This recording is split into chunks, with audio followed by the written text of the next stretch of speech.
It begins in the small town of Hendersonville, North Carolina, a quiet town surrounded by mountains, where life usually moves slowly and neighbors know each other by name. For most people growing up there, life was peaceful. But for a girl named Emily Carter, life would take a very different path. Emily was born in 1997 and spent most of her childhood in a modest home just outside town. When she was young, her life felt simple and safe. On Sunday mornings, her grandparents would take her to a small church near the center of Hendersonville. Emily didn't understand much about the sermons back then, but she loved sitting next to her grandmother while the choir sang. Before every service, her grandmother would whisper something to her. No matter what happens in life, remember that God sees you. For a long time, Emily believed those words. But everything changed when she turned 13. After years of arguments and tension, her parents divorced.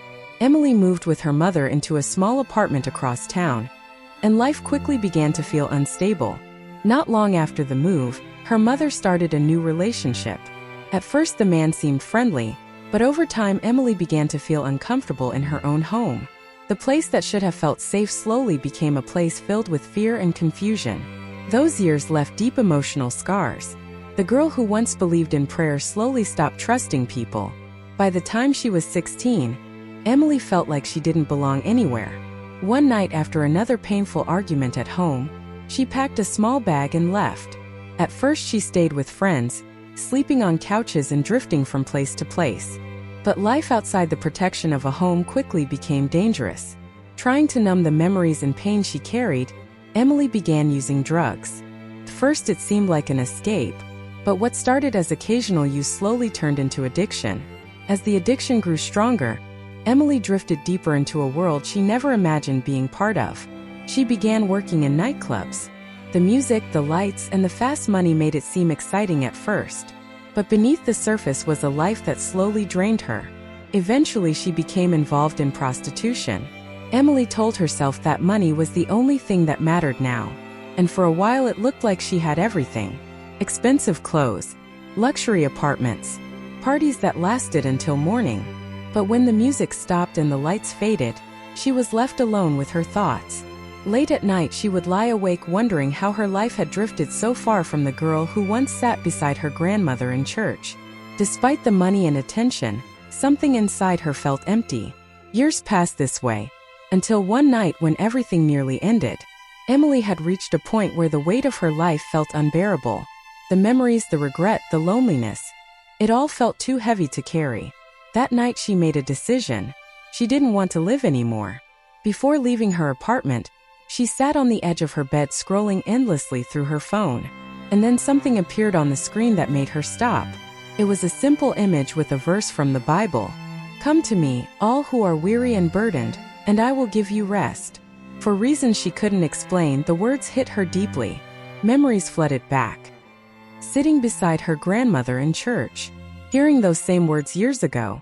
For the first time in years, Emily began to cry. Not out of anger, but out of exhaustion. That night, she whispered a prayer she hadn't spoken since childhood. "God, if you're real, please help me." She fell asleep with tears still on her face. The next morning, something felt different. Her problems hadn't disappeared, but the heavy feeling of hopelessness had lifted just enough to make her wonder if life could still change. Later that day, she walked past a small church she had never noticed before. For a moment, she hesitated. Then she stepped inside. That small church in Hendersonville became the beginning of something Emily never expected. At first, she sat quietly in the back row, unsure if she even belonged there. Years of guilt and shame made it difficult for her to believe her life could truly change. But the people there didn't treat her like someone with a broken past. They treated her like family. Week after week, she kept returning. Slowly, she began rebuilding her life. She entered a recovery program through the church and distanced herself from the people and places that had once controlled her life. It wasn't easy. Some days were harder than others. But for the first time in years, Emily felt like she wasn't fighting alone. During one of the church volunteer events, she met a man named Daniel Harper. Daniel worked as a youth mentor and helped organize outreach programs for teenagers in the community. Their first conversations were simple.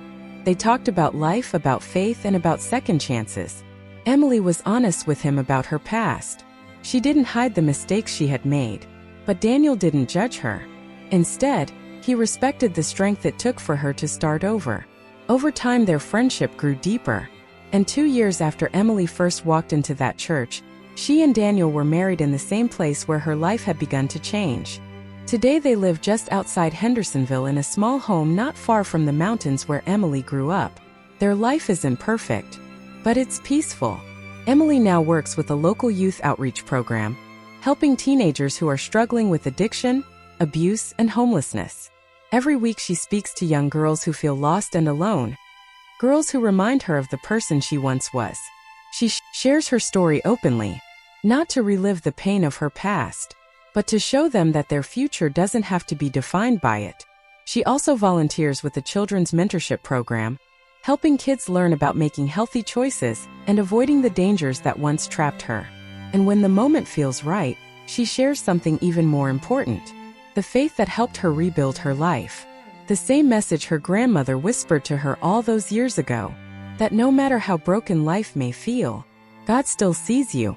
Emily's story is a reminder that even when someone feels completely lost, a new chapter can begin. And sometimes the moment when a person cries out for help is the moment everything begins to change.